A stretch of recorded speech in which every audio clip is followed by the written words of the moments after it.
Mga bro, may exciting na balita para sa Philippine Navy.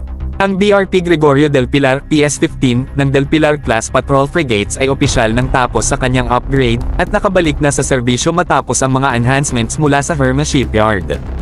Matinding upgrade ito, mga bro, na siguradong magpapalakas ng ating maritime capabilities. Imagine ang dating patrol frigate, ngayon ay mas advanced na, salamat sa teknolohiya at modernong kagamitan na inilagay dito.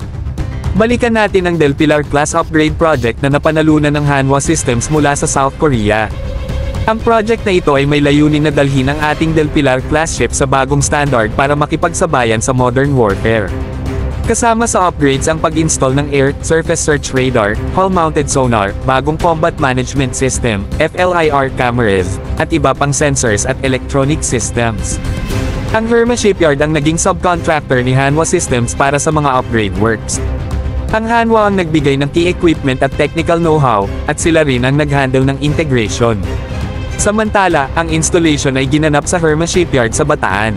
Talagang all-in ang partnership ng ating local shipyard at international defense experts, na nagpapakita ng potential ng mga Filipino shipyards na maging player sa defense industry.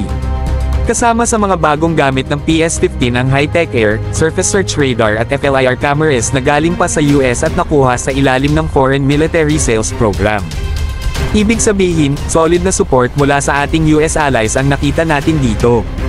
Ang mga radar at FLIR system na ito ay essential para sa surveillance at tracking capabilities ng barko, kaya talagang ibang level na ang pag-monitor ng ating mga tropa sa karagatan.